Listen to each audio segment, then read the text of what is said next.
What's something you want to experience? What's something you want to potentially adopt as a healthy habit? Make a decision right here, right now. Challenge them, say, hey, you can stop right now and use a stopwatch and set it to 14 minutes and 24 seconds and use that time to make your decision and apply the concept immediately while you're trying to determine what your 14.4 is going forward. Dedicate 14.4 minutes to learning the language. Why not? Reading habit, another thing so many of us don't do. Just don't overdo it. You don't have to make it this big thing. Start with a 1% commitment. Just slowly start investing in yourself for 14.4 minutes a day. Any goal or action or dream that you want to bring to fruition, whatever that personal dream might be. Often people don't know where to start. Start by investing 14.4 minutes of your day.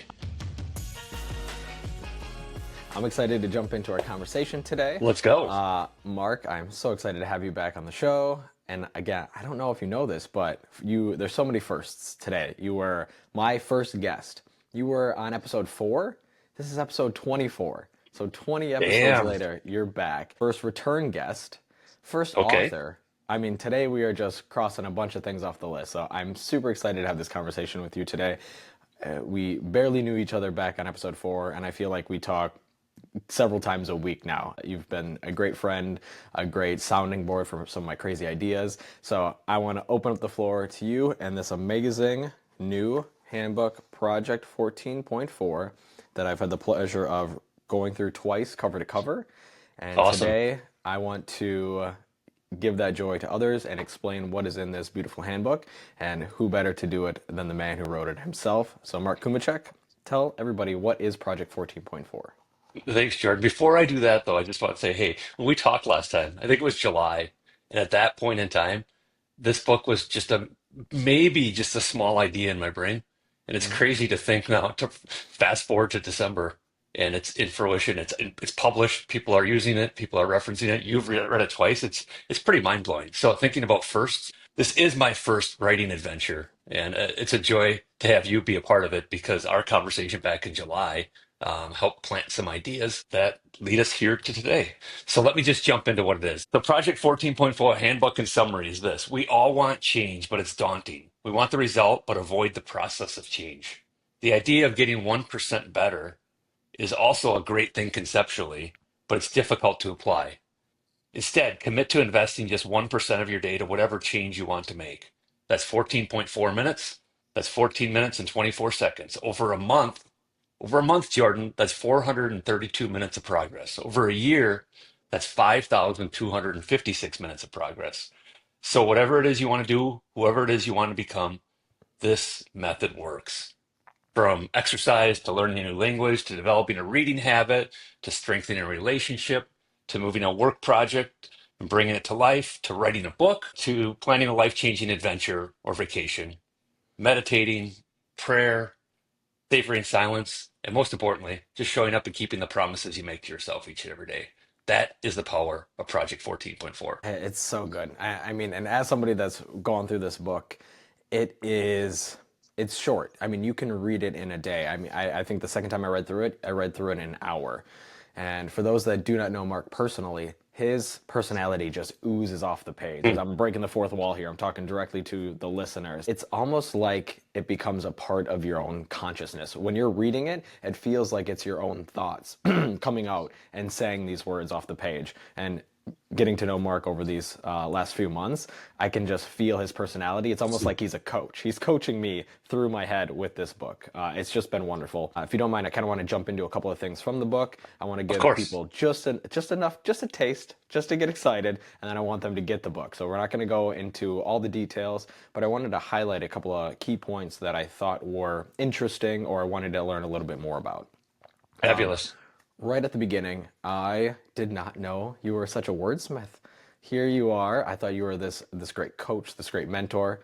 Come to find out you're a poet, and I didn't even know it. So I don't know if I knew it, Jordan. You have this beautiful dedication to your parents at the front, and it seems like they had a big impact on you. So can you just give us a little background on both your parents and that dedication in the front of the book? Yeah, the dedication. Actually, I wrote that years ago, back in I think 2017, 2018, somewhere in that time frame. It Wow. was just tucked away in a journal somewhere, and I just uncovered it as I was putting this together. I'm like, that would be a perfect dedication. So really, what the dedication is all about is, I like to say that I'm the son of a poet and a runner. My mom had a hobby of poetry. I have a poetry book of hers just on the bookshelf over there that inspires me on a daily basis. My father was a runner before running was cool. He would run around our small town and people would think he was insane, especially in the middle of winter. So I'm a little bit of each of them. And they were always polar opposites, not only from running and poetry. My mom wanted nothing to do with running. My dad wanted nothing to do with Mm. poetry, but they coexist. They made it work. They made it work. My dad was very social. My mom was very much an introvert. So it's a balance of the two. And I think I've taken qualities from each of them.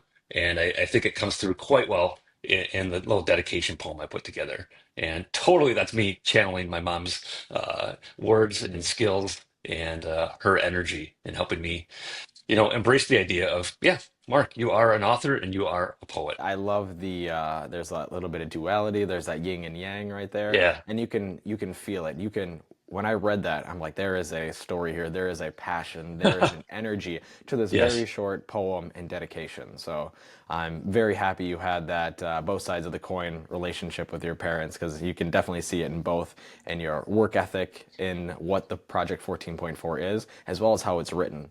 And that'll bring me into my second question. You are very direct on how you approach the beginning of this book. And I want to know if it was intentional or if it just kind of happened. So I'm not sure if you're familiar with the concept of, if you ever watch a movie, one that has an unlikely hero or an unwilling hero, where the main character didn't choose to do something hard, but they were chosen. Yes. Think of the Matrix or Harry Potter, Luke Skywalker in Star Wars. All right, these are the chosen ones. In the book, you kind of talk more about who it's not meant for. Like, hey, if you're any of these things, this isn't meant for you.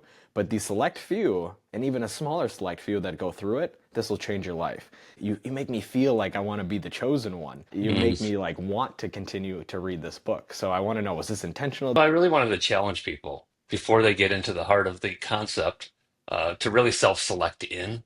Because I found over the years of coaching, sometimes it's easy for you to get too involved, but you got to take this step back and be like, hey, it's ultimately up to this person to make the change. I can provide the tools, I can give you something, but you need to both need it and want it. So I wanted to send that message. And just it's in page 7 of the book, I think is what you're referring to. And I do it in a couple different ways, but this is how I end it. This project will change your life if you allow it to.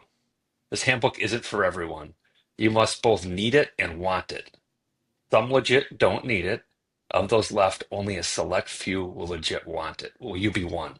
Hmm. Now, I want That's people to that's have right that there. experience of Yep. self-selecting to turn the Hmm. page, to really get themselves fired up about whatever it is they want to create, whatever change they want to make in life. Raise your hand and say, "Yep, I'm up for that." So let's do it. It's funny because a guy sent me last week a picture of that page with a big yes underlined. So he was self-selecting in. So as I'm thinking about your question, I'm thinking about him and actually kind of Hmm. he went through that process and actually took a pen or pencil out and actually wrote it down and made that decision right there, which is I pretty was gonna awesome. say, yeah, I'm pretty sure mine's highlighted in my book, so it works again. And now, if that wasn't intentional, Ah, right yes. there. All right, Yep. cool. So that's what I want people to know is, again, this is Mark's first book. This is his first handbook. He just has this way with words. I mean, you've heard wordsmith before, but I can't explain it. I think I texted you while I was reading it the first You time, did. and I said I'm Yes. so mad that I picked this book up 15 minutes before I had to leave work because I don't want to put it Oh, down. Jordan. It's just it was crazy because it's like when you watch a movie, nobody wants to pause a movie right at the action. So Yeah, you're reading this in your head and you're getting all the visuals and you're getting amped up and you're like, and now I gotta go get in the car. So right. you are a man of many talents, and I'm so excited that I got to go through this. So Well, now that Jordan, I accept that. I appreciate it. Those are the biggest compliments I've been getting. Are just, hey, it sounds like I'm having a conversation with you. You said that Mhm, earlier. It sounds like I'm actually having a conversation with you, Mark, as I read this. That's so cool. And the mhm, second piece of it is it's what you said, just the way the structure of it. I took a chance in doing this because it's written in a different way. mhm, And it is somewhat poetic in nature. But one of the reviews on Amazon that I really love is this woman named Caitlin says, it was beautiful. I love his writing style. Accessible yet fluent. Accessible Oh, yet fluent, which I love. accessible. Yeah. That resonates. Yeah. It sits on my heart and makes me smile every time I All think of right. it. I think you should make that into a shirt. That should, yeah. Okay. Well, you know what? We've been doing this for 10 minutes. Let's get into the book. Let's get people excited, even more excited. So you have this broken down into 4 parts and just beautifully. They're not called chapters. They're called minutes because it's 14 minutes and 24 seconds. You know, that's that 1% of your day. So in the introduction, I believe it's minute 3. I'm gonna kind of cherry pick some of these because these were my favorites throughout the book. All right. All right, so we got minute 3, the teller or the troll. Now, I'm a sucker for frameworks and I'm a sucker for alliteration, and you got me with Hmm. both. So let's tell the audience what is the teller and what is the troll, and how does this work with your project 14.4?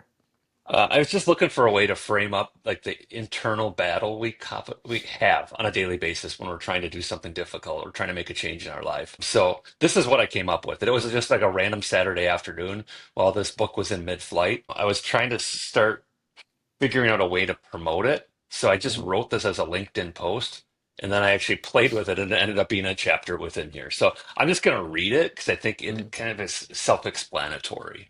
Yeah, absolutely. So here we go. Who will you pay, the troll or the teller? The troll wants to hold you hostage. The teller demands its toll be paid. The troll wants you to stay on this side of the river in the fog. The teller wants to care for your deposit. The teller seeks your investment. The teller wants you to go to the bluff over there, above the fog, closer to the sun. Who is the troll? Your inner judge. Who is the teller? Your greater version. Which one will you choose to pay today? It's incredible. I mean, because it's so visual, and that's what I think also jumps out about your writing and why it feels like you're talking to us in our heads is because everything you write can easily be seen as a movie or as a picture. Mm, The symbolism's there. Everyone sees the bridge, and trolls are synonymous with bridges. right, They're holding you back, and like you said, they're going to ask for that money. They're going to ask for that transaction, but they're just there to keep you there. That's your inner critic, your inner fear, and that right, teller is just waiting for that deposit. So it's one of my favorite parts of the book, and it's this reoccurring theme, and it comes up, and it's something that you can take into the real world. Again, every time you go to the bank, I got to remember to make that 14.4 deposit. Whenever I'm feeling bad, oh, there's that troll again coming up. So I mean, right. it's these constant reminders on how you can pull from different aspects. Just beautiful. Absolutely one of Well, my it favorite was parts. fun. It's been fun as a whole to have this bridge metaphor develop as I was writing it too. I didn't even, that wasn't purposely done. That just Mm, kind of came out as the concept and the chapter started to roll. And then a troll naturally fit in because the troll wants to mm, keep you on one side of the bridge where ultimately where you want to be, whether you're trying to make a change or create something, there's a whole other side of the bridge you need to get to, right? And we have that inner battle. That inner critic will show up and try to keep us on one side of the bridge because it tries to convince us that it's on our side and wants to keep us safe. And we all deal with the inner judge, every mm, single one of us. mm. I think, Bob, and the words of Bob Ross, those are called happy little accidents. Yes, right on. All Gotta love right. Bob Ross. Gotta love Bob Ross. Okay. All right, hey, this might be a good segue into part 2. This is the actual application of it. So, you did a really good job of explaining what the book was in the intro, but some people might not fully understand it yet. So, what's your 14.4? So, this is the section I'd like you to just go ahead and break it down again. Break down for us how someone could get started on this today. So, let's take away the daunt. All right, let's remove Yes. that barrier. And how could somebody listen to this? They're in their car, they're on their way to work, and be like, you know what? I've got this. Yeah. So I strategically put this early in the book. So I want to fire people up and inspire them in the first 3 minutes or chapters, and then we get to chapter 4, and all of a sudden I'm saying, "All right, stop right here, right now, and Yeah. make a decision." Right. So I open up the chapter saying this: if you wait for perfect conditions to start, you'll be waiting forever. Decisive action wins. So I'm guiding the reader at that point in time to make their first decision. And I'm saying, pick a 14.4 for yourself right Mm, now. What's something you want to do? What's something you want to experience? What's something you want to potentially adopt as a healthy habit? Make a decision right here, right now. And then I get into some idea starters just to help people along. And I challenge them, say, hey, you can stop right now and use a stopwatch and set it to 14 minutes and 24 seconds and use that time to make your decision. and apply the concept immediately while you're trying to determine what your 14.4 is going forward. Would you be interested in me going through a few of the idea starters? Yeah, throw some at us. Okay, I'll just cherry pick a few. One that's really easy is learning a language. We all, not Mm. every one of us, but in my work as a dream coach, it Easy in comes up theory. so often. It comes up so often. Like people, Mm, hey, I want to learn a language, but it's one of those that's easy to kick down the road. So why mhm. not just invest yourself with all these cool apps we have out there now? So many. Duolingo, Rosetta Mm, Stone, Babbel. mhm. Dedicate 14.4 minutes to learning a language. Why not? It's a great way to go about it. It's small chunks. Reading habit. Another thing so many of us don't do. Just don't overdo it. You don't have to make it this big thing. You don't have to Mhm. go through hundreds of books a year.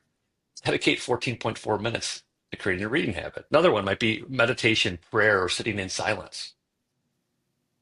One of those, that's an easy thing to have absorbed in the busyness of your days. Lifting weights, Jordan, which you do, I know on a regular basis. You certainly do more than 14.4 minutes a day, but Mhm. to someone that doesn't have a habit whatsoever, start with a 1% commitment. These are a couple fun ones. Becoming an expert at something. It's kind of wide open. What is it you want to become an expert in? Just slowly start investing in yourself for 14.4 minutes a day. Researching a topic you want to learn more about. It's kind of in that same realm. Then finally, any goal or action or dream that you want to bring to fruition, whatever that personal dream might be. Often people don't know where to start. Start by investing 14.4 minutes of your day. Just venturing into a daydream. I think often we're not giving ourselves that time and space just to sit quietly and let things Mhm. come to us. I think that is one of the most important 14.4. It's one of the most difficult to apply. It's to sit silently, maybe daydream, and just kind of connect with everything that's going on around you and take that deep breath. So Mhm. that's one I would challenge almost everyone to establish within their life at some point in time. And I think you touched on something. Maybe it was a little subtle, maybe it's not, and maybe I'm thinking more about chapters to come in the book. But it's be a little bit more childlike in nature. You know, put Yes. the dress clothes in the closet, put on the I think the rugged sandbox clothes. You saw say it, and go to play. This is an experiment. Sometimes we can have this rigid black and white thinking, I feel like, Yeah. and it's got to be one way or another. And this brings us into part three, one of my favorite concepts, because again, I didn't realize I had such this, hey, it's got to be one way, black and white. You call them projects and programs. All right, so let's break down how some of these things could start as a project, what is a project, and how they could morph into a program when it comes to creating this 14.4. I love this concept because again, I didn't realize I'm such a program thinker. I can't Yeah. start something unless it's going to be this forever thing. So let's crack into this idea. Cool. Yeah, that's chapter minute 11. And I'll read a few things related to that one as well, Jordan. Whether for now or forever, you reap the rewards of the key to consistency. So for now might be a project, and a project has a defined start and end date. A program would be more of a forever type thing, something you implement that you want to do for the foreseeable future. So if you think about that, we didn't talk about this, but the essence of the book came from a run streak that I have going. Mm, So hmm. I've run 617 straight days. It didn't start as something I planned to do every single day. It started as a project. It started as starting this one day and like, I'm going to run every day for the next month and then I'll be done with it. But then I got to the end of that month and I wanted to keep doing it. And that happened over and over again. So it's just become for me a program, something I do each and every day. And I don't ever have the ambition for that streak to stop. Hmm. Something might happen that might stop it at some point, but my intention is to keep that thing going. So that one is a program.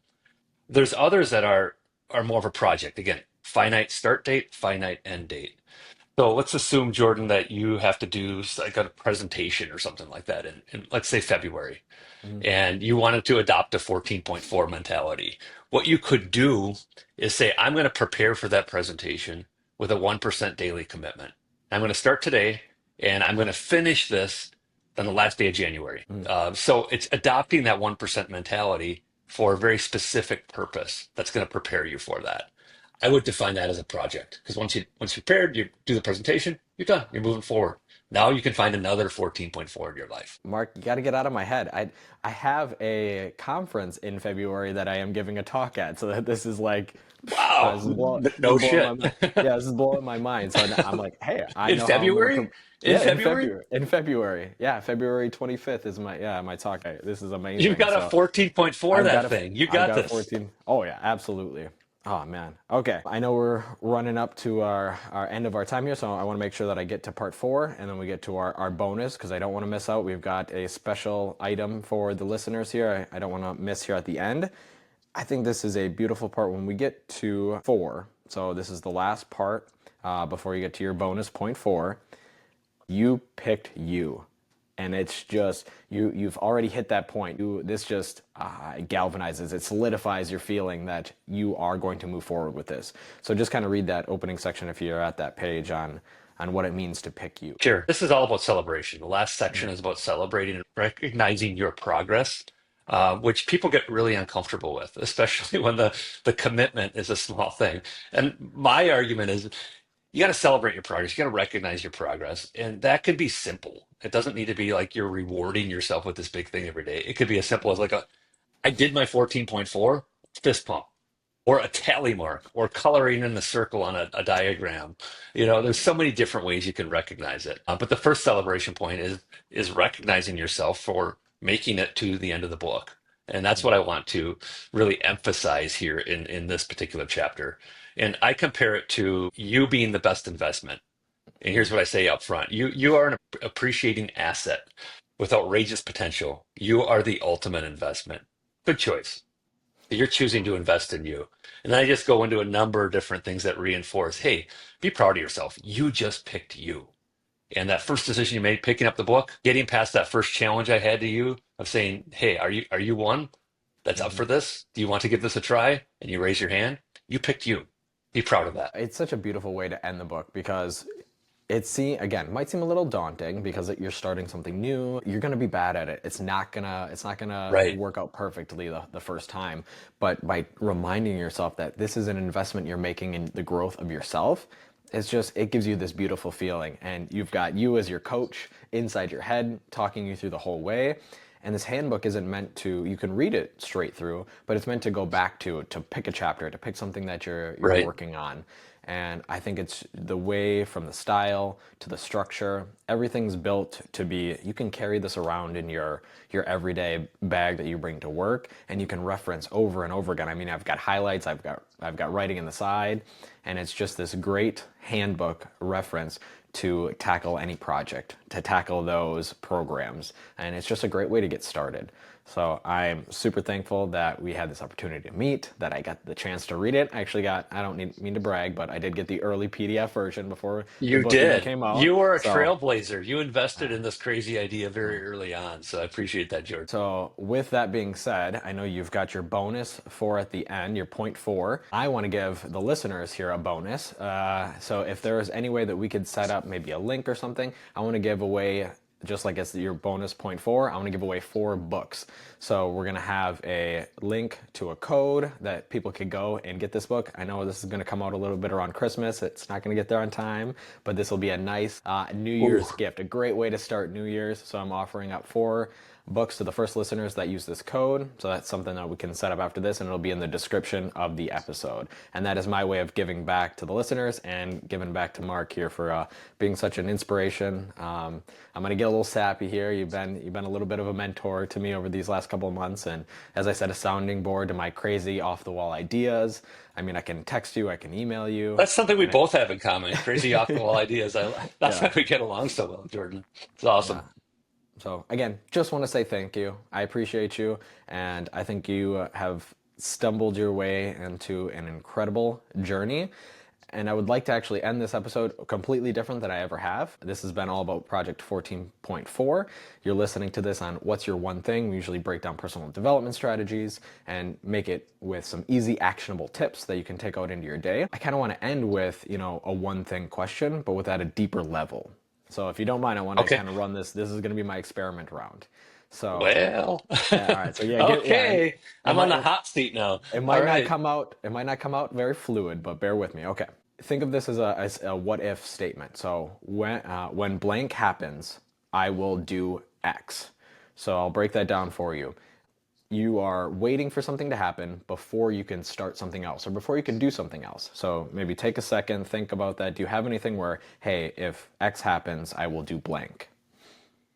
I will say I've gotten a lot better at this of not playing that game in my life over the years Oh, of okay. waiting for a certain event to happen to start, to be happy, etc. Hmm.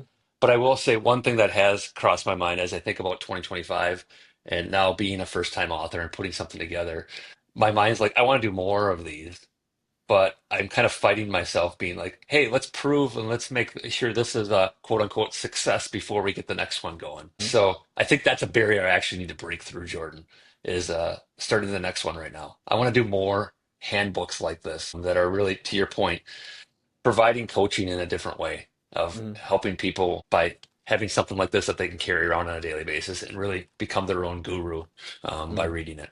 So there's more of these to come. My biggest hesitation is okay, make sure this is quote unquote successful before you start the next one. That's a barrier I need to break through. There's no Okay. reason Oh, I can't start now. so that's what you're saying. Okay, so you can't write another one until your first one's a success. That's probably what my troll is telling me, right? That's okay. Okay. Yeah, But and there's I guess why can't I start now? that's my thought. You That's what got you're it. bringing out of me right now, Jordan, by your Yes, question. yeah. So it's why, and again, this is a very deep rooted personal thing where I asked myself that same question, and it hit me. Most of the time, we don't really need for that blank to happen to start X. It's Right. really just our excuse holding us back. And so I want to kind of push people into, it's asking the five whys, get a little bit deeper. So, why do you feel that way? Why do you feel like that has to be a success to start? It clearly is already affecting people in amazing ways. I mean, you talked about the Amazon review. You've Mhm. got everything that I've told you. You've got other people texting you about what it's doing for them. If you've already hit three people, I think, that's a success. You are already in the pockets and the minds of, tens of people walking around. Would it be cool if it's thousands? Absolutely. But I don't think you Mhm. need that to start your next journey. And Right. that's just No. that's some feedback from a person that's never wrote a book before. So take that with. No, but I love it. I love the question too because it's a great challenge to me too. And as I said earlier, there's a lot of areas in my life where I've kind of let go of that in a very healthy way. I'm fired up about it. But you asking that question helped me reflect on, okay, what's holding me back right now, and why can't I start the next one? Which I'm going to do. I might as well 14.4 it, right? Hmm. Oh, absolutely. And I have no doubt about it. Mark, this has been wonderful. We're coming to the tail here of our conversation. Is there anything that I didn't ask that I missed that you want to give to the audience? I want to remind everyone again, we're giving away 4 books of Project 14.4. It'll be a code to Mark's website. It'll be in the description. And yeah, make sure you get on that fast because we're only giving away 4 of them. Listen, Jordan, that's very kind of you to offer that to your audience. And I think, we mentioned we're kind of missing out on the gift opportunity, like Christmas gifts and the like, but New Year's, this is like Mm. prime time for this kind of concept. I'll go back to my listing on Amazon. I say this, let's face it, this quick and easy to consume handbook is exactly what you need and deserve as you look to finish 2024 strong and make 2025 the year of you. Let's do it, man. Let's do it. Let's make this the year of you. I really appreciate you jumping on with me, Mark. I'm so excited to have you on. You'll be my third returning guest, and the next time we do this, let's do it in person. Looking forward to it, man. Thank you so much, Jordan. All right, take care and have a great rest of your day. And everyone, I will see you next week. Peace.